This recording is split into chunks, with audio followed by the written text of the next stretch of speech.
Jadi kali ini kita lagi bawa dua SUV yang boleh dibilang di kelasnya tuh lain nih. Agak lain gitu. Jadi karena dua-duanya dia punya penggerak all-wheel drive. Yes. Ini yang harganya kalau kita bandingin itu di kisarannya CR-V 1,5 turbo. Meski dia 5-seater, tapi ini ya baik lagi karena all-wheel drive-nya bikin dia tuh beda dari di kelas itu gitu loh. Di kelas SUV yang sebesar itu gitu. Betul. Dan sekarang jadi pertanyaan baru nih. Kita kumpulin berdua-duanya nih. Yeah. Mengingat dua-duanya speknya hampir sama, tapi harganya selisihnya lumayan jauh nih, 100 jutanya agak gede. Iya. Gitu. Jadi lebih mending beli XV atau Forester. Selamat datang di Autofun Indonesia. Selamat menonton.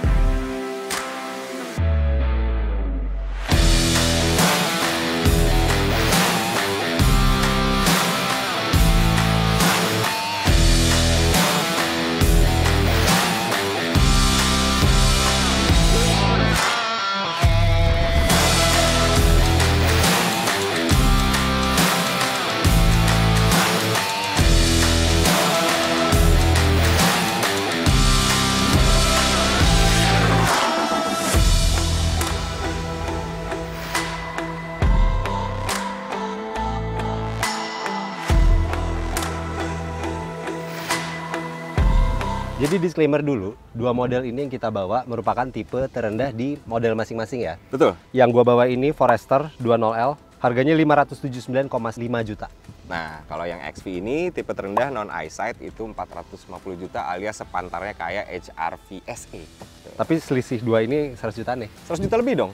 Yoi. Hampir 120 juta. Nah, tapi meski begitu, Heeh. dua-duanya punya spek mesin, spek sistem menggerak itu sama. Dua-duanya pakai mesin 2000 cc, boxer 4 silinder, yang tenaganya tuh 156 PS dan torsinya 196 Nm. Betul. Ya kan? Dan dua-duanya nggak pakai turbo. Dua-duanya naturally aspirated. Betul. Dan dua-duanya juga pakai transmisi CVT yang punya 7-speed virtual gitu, Ki. Iya, Ya kan? betul. Nah, tentunya karena dua-duanya ini udah terbukti juga ya, Ki ya. Kalau boxer engine tuh emang stabil banget karena posisinya cukup rendah. Iya, Jadi handlingnya juga cukup baik. setuju. Dan tapi pertanyaannya sih performance-nya, cara efisiensi bahan bakar deh. Kemarin hasilnya berapa? Yang gua tes itu, si Forester ini, kita jalan bareng-bareng nih. Dalkot dan luar kota. Iya. Di Dalkot itu dapat 7,65 km per liter. Sementara di luar kotanya 15,96 km per liter. Nah, XV sendiri itu dalkotnya, kita kan jaraknya juga kurang lebih sama ya. Sama. Itu dapat 7,36 km per liter untuk dalam kota. Sementara untuk luar kotanya itu XV di 1,14-an, 1,14,875 alias hampir 1,15 lah gitu. Ya sebenarnya kalau dibandingin secara konsumsi BBM, mesinnya sama, konsumsi BBM juga mirip-mirip akhirnya. Sebenarnya mirip itu kemarin sebenarnya perkara kaki aja. Gua kemarin agak jengak dikit Iya. gitu beberapa nggak tahan. Akhirnya mungkin lebih boros sedikit, tapi kan dari angkanya juga nggak terlalu jauh gitu, Iya. signifikasi. Ya jadi nggak signifikan bedanya ya dari sisi itu. Iya. Terus pun dari akselerasi. Akselerasi. Nah, kalau ini lain cerita nih. Kalau teman-teman penasaran akselerasinya, lihat nih. Dan setelah kita tes berkali-kali, entah kenapa hasil akselerasi 0-100-nya lebih cepat Forester ya, Ki ya? Iya lagi. Padahal XV itu bodinya lebih kecil, seukuran HR-V, tapi hasilnya 11,37 detik. Nah, Forester yang ukurannya kurlap CR-V malah bisa 10,63 detik. Dan ini ngetesnya di lempengan yang sama. Kondisi cuaca juga sama. Walaupun kalau ngomong performance nih kita balikin lagi tadi, sebenarnya dia punya karakter yang sama. Lu merasa nggak bahwa dia baru agak ngisi tenaganya itu setelah 3000 RPM ke atas? Iya. Ya kan? Ya mungkin karena itu settingan linearnya itu loh. Betul. Jadi dia dibikin linear aja baru Bener. keluarnya di atas. Betul gitu. Gitu. Pun kalau kita lagi setting di yang sport tuh, mode sportnya dia yang langsung signifikan, itu juga tidak yang sangat setajam itu juga di bawah gitu kan. Iya, Masih betul. agak nunggu dulu gitu. Iya. Karakternya begitu gitu. Iya. Tapi kalau udah di atas, galak. Galak. Betul, setuju. Iya. Tapi ya balik lagi, dua mobil ini pada akhirnya Forester mau kemana, XV bisa ngikutin. Bener, kita jalan-jalan nih teman-teman di Pagedangan, mau lewat trek yang mana aja, XV ngikutin Forester, itu masuk terus gitu loh, ditempel Iya. terus. Mau yang agak nanjaknya curam, apa segala macam, ground clearance-nya tetap dapat. Iya, gitu loh. karena sebenarnya dua mobil ini baik lagi ground clearance sama. Sama, makanya itu dia. Jadi kemampuan di medan-medan seperti ini harusnya sama aja Sama gitu. aja. Masih bisa tetap nyium gitu dari belakang. Sekarang dari fitur deh. Fitur ya. Nah, Oke, fiturnya XV ini sebenarnya di trim terbawah itu terlihat lebih good deal daripada punyanya Forester, Ki. Pertama kalau dari luar kita lihat ya, secara looks juga hampir nggak ada bedanya sama yang trim tinggi. Oke, terus dia juga udah pakai LED fog lamp, lampu proyektor yang ngikutin setir, dia udah pakai yang kayak gitu. Dan di Forester tuh seingat gue fog lampnya kan masih halogen kan. Kalau di sini udah LED. Nah, dan di dalam itu juga terlihat banget si XV. Walaupun trim rendah dia udah pakai sunroof gitu, cukup komplit gitu. Dan hiburan-hiburannya nih misalnya kayak Android Auto, Apple CarPlay jelas udah ada, AC dual zone-nya udah ada, walaupun dia nggak punya AC belakang ya. Iya. Terus yang paling menarik mungkin di antara fitur-fitur hiburan tadi, dia punya 3 mode X mode-nya. Jadi all wheel drive-nya itu ada 3 mode. Pertama yang biasa, yang mungkin kalau kita lagi di dalam kota. Sementara di tengah ada lagi yang untuk dirt dan snow, yang mana dia akan lebih baik lagi mencengkram deh gitu, mendistribusikan si geraknya. Lebih agresif ya? Lebih agresif. Dan satu lagi, dia punya deep snow dan deep mud. Oke, itu Modenya. untuk medan-medan yang lebih ekstrim. Betul, gitu loh. Jadi dia traction controlnya juga off gitu segala macam, biar kasih keleluasaan untuk ban ngasih traksi gitu ke semuanya.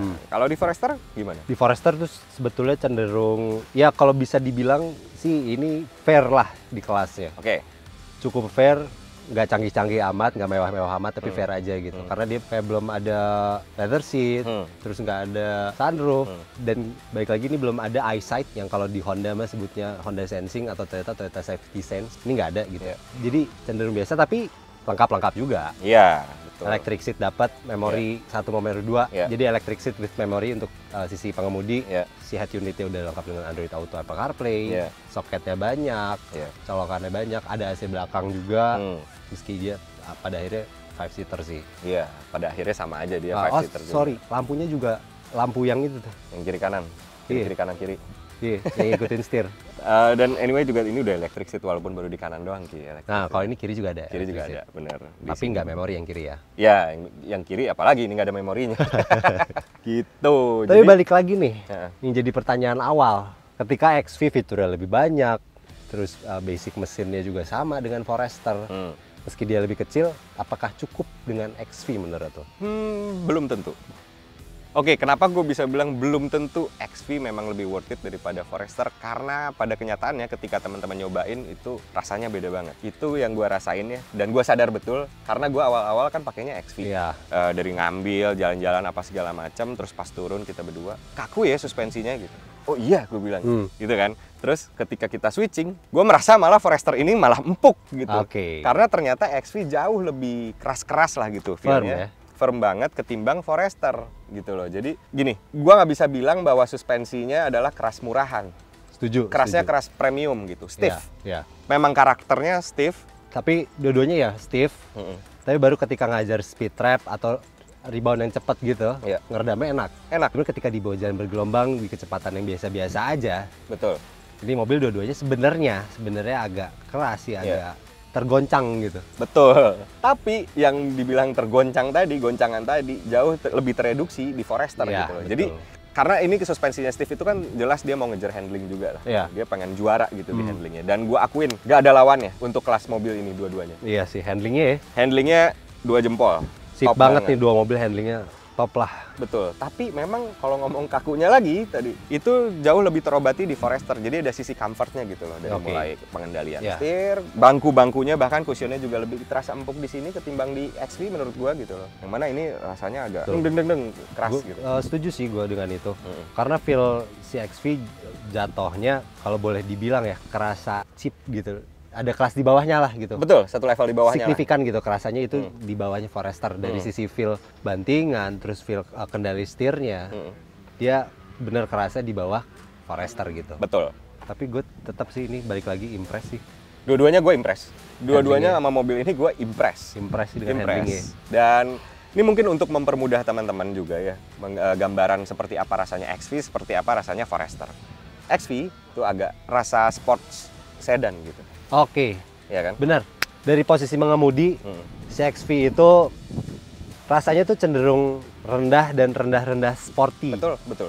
Rendah-rendah sedan. Sementara yang ini jatuhnya lebih ya beneran naik SUV, Iya. commanding yang lo tuh tinggi gitu duduknya Iya. agak ke atas, Iya. meski nggak ke atas banget sih. Betul, bisa diatur sedemikian rupa, tapi emang defaultnya itu cukup commanding gitu. Iya. betul. Apalagi dengan dashboard yang dua-duanya kan cukup rendah ya. Nah. Kerasa lebih rendah di sini, bukan kerasa lebih rendah. Ini Dia tuh- kerasa lebih rendah karena kacanya yang lebih Kacanya gede. lebih tinggi. Bener. Itu juga kalau misal kalian bandingin antara XV dan Forester, Iya. ketika naik Forester jendelanya tuh gede banget. Gede banget. Visibilitasnya tuh berasa naik mobilnya Queen Elizabeth. Ya itu, ini seperti sedan, ini tulen SUV gitu nyetirnya. Iya. Yang mana karakter gua itu lebih suka nyetir yang mobil-mobil commanding. Sementara lu kan Gue lebih sebaliknya. senang dengan nyetir mobil-mobil yang sedan. Betul. Tapi pada akhirnya kalau boleh milih nih, Iya.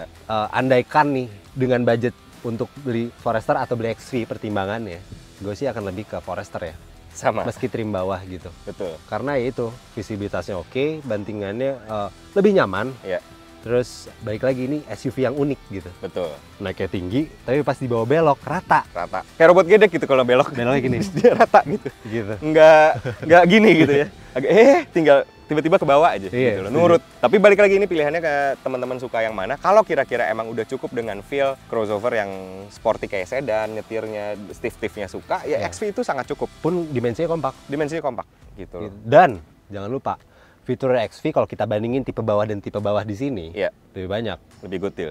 lebih oke. Iya. Walaupun belum ada EyeSight ya, yang EyeSight harganya Iya, belum ada 500 juta sekian. Ada X mode, Ada X mode yang, lebih lengkap. Iya. ya. Tapi balik lagi sama kebutuhan dan keinginan teman-teman sih. Ya, intinya kalau pengen sisi comfortnya lebih banyak ada di sini. Kalau emak-emak kalian mau ke pasar pasti lebih ngerasa empuk naik ini ketimbang naik XV. Bagi gue begitu. Gitu. Kecuali buat dede-dede yang mau ke sekolah sporty-sportian mungkin ini lebih enak. Cocok. So, thank you udah nonton Auto Fun Indonesia. Ya. Saya Helmi Afriandi pamit. Saya Ahmad Karim pamit. Ciao.